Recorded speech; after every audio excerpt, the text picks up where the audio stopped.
Come Nice, on, mate. finish him. See you in this thing. Okay, maybe the new meta is alpha damage, maybe. Alpha stands for damage. Strap in, folks. Alpha 18 review incoming. How the devil? I did something a little different with my Alpha 18 review.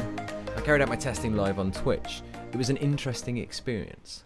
So now I'm going to give you my rundown on the Alpha 18 patch and some of the parts that I found to be most interesting.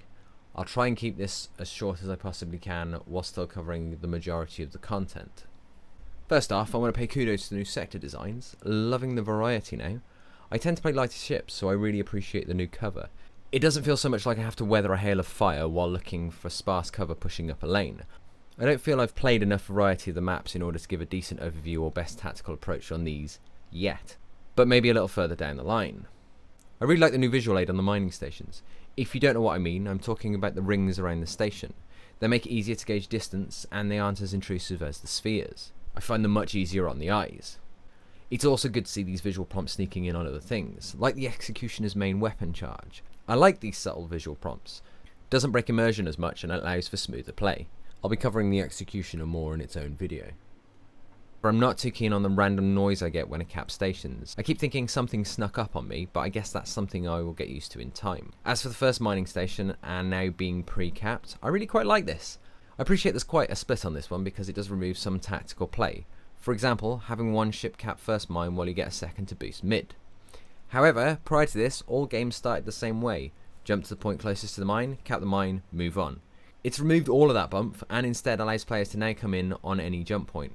I feel snipers are probably going to benefit the most of all from this one. With Alpha 18 we've got the addition of the player feedback review. Could I please have more options on this review screen? I appreciate it's the first iteration so I won't complain, but I think we need a Captain Flew Well option and I don't think what's there currently really covers it. There's a couple of others I wouldn't mind seeing on there, but I'll wait for now and see how it pans out before I add any more to that one. So that's most of the map stuff out of the way. Let's move on to the ships. I really like the idea of the Venturer's new plasma cutter. I know the initial response was, great, let's give a hit scan ship a weapon that reveals cloakers for even longer. First off, I don't mind that. It's nice to have a detection option that doesn't rely on an ability on a ship which has an extended timer. I would however tweak it as it doesn't feel like it carries enough weight. Either raise its initial damage or its dot damage marginally. Either way, I think the dot length should be slightly longer. I don't really think it does what it's meant to, or at least not what it said on the tin, which is keep a cloaker visible. I need to stress here, when extending its length, I don't mean give it a heap load more dot. Have it do the current damage plus that little extra that I was suggesting, but make it take longer for the damage to resolve.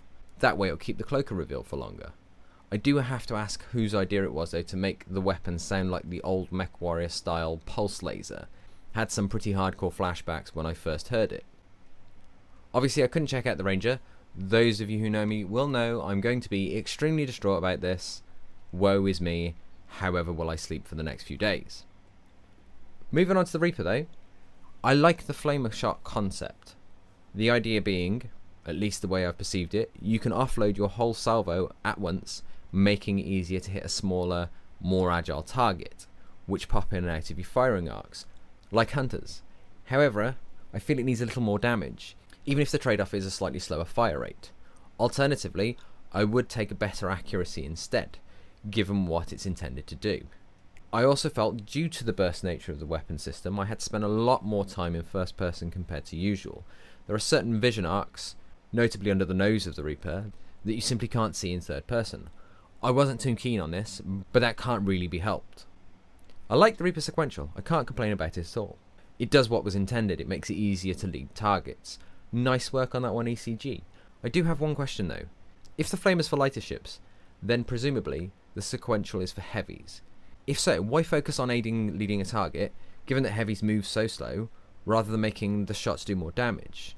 I'm not entirely sure what that one's about there. I may very well be getting the wrong end of the stick there though. I'm not a fan of the Omni Shield. If it lasted long enough for a jump cycle, I think it'd be much better.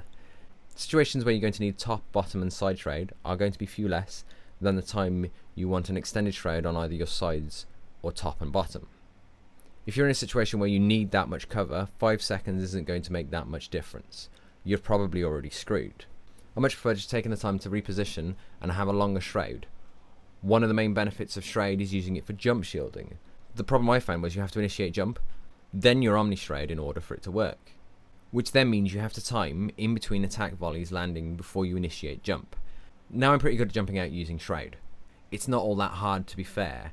However, I really didn't enjoy trying to use the Omni for this. The only time I really found it feasible to use it for jumping was when I was reasonably full health, so that you could absorb some initial bonus damage before shrouding. This is a time you don't really want to jump out, at the beginning of a fight. I like the idea, but maybe another 1.5 seconds on the uptime wouldn't go amiss. Moving on to the Black Widow. Remember when I said the Black Widow had gone off, sorted out a training montage and hit the gym? Well, I think it may have started taking steroids. And a lot. I mean, like, you're seriously never making it into the Olympics, and neither are your children. I like the ideas though. Hangfire missiles are going to be pretty cool in organised teams. There are very few ships in the game that are going to really suffer at the hands of them currently. I think the Levy may have the hardest time because of its spin-up cycle, but I like the dynamic gameplay they bring. It's just a shame they are overshadowed by some of the other changes. I don't think I'll really see the full effect from these until I'm flying a ship that is drastically affected by them. There isn't much I can say about the concussion missiles that hasn't already been said, to be fair. The utility is very nice, and I like the flexibility it adds to the Widow when it comes to engaging blinkers. As for the plasma missiles, I fear they may be overperforming a little bit. Given they bypass armour, there are so many of them, and the fact that even if they are shut down by the target's PDS, it's usually still within range of the plasma to apply. This basically means you're guaranteed to do damage. Subsequently, the drain missiles are currently obsolete. There's no need to drain your target's energy when you can all but one-shot it, which is a little bit of a shame. I'll explain this a little further though. The ships that tend to run energy requirements more, healers, blinkers, cloakers and casters, also tend to be the squishier ships in the game. It's much easier to alpha them dead rather than drain their energy. And with the current missile system, combined with the plasma missiles over performance, it's easy enough to alpha them out. Now the Widow Slayer missiles are quite nice. However, in comparison to everything else it's bringing to the table at the moment, I can't really see them seeing much game time. The only ships that you really have to worry about escaping can be concussed, and apart from that, everything else gets alpha down in a heartbeat anyway. Lastly, I'll be looking at the Black Widow smart rockets. Honestly, there is no reason not to use these. It's a guaranteed hit, as long as you aim in the general vicinity. As an interesting side note, they also set off PDS alarms, but aren't affected by PDS. Though I haven't tested this myself yet, I'd like to honourably mention the 2 captains who tested this, but unfortunately I can't remember for the life of me who it was that tried it out. Apologies if you're watching this, guys. Please feel free to comment below, recognition where it's due. Damage loss in these is really negated by the fact they don't miss, which in turn means, in a heated situation where you might miss some shots, you're actually getting more damage. I didn't notice any drop off when alphaing jumping ships either, which is what I was originally concerned about with them. In fact, all of my damage drop off concerns have been completely negated. So folks, that's my Alpha 18 review condensed down as best I can. Needless to say, some of these things will probably come up again as they are reviewed and adjusted. If you have enjoyed this, please feel free to hit the like button. I appreciate the support. If you've got any questions or comments, you know where to put those in. And until next time, stay well as always.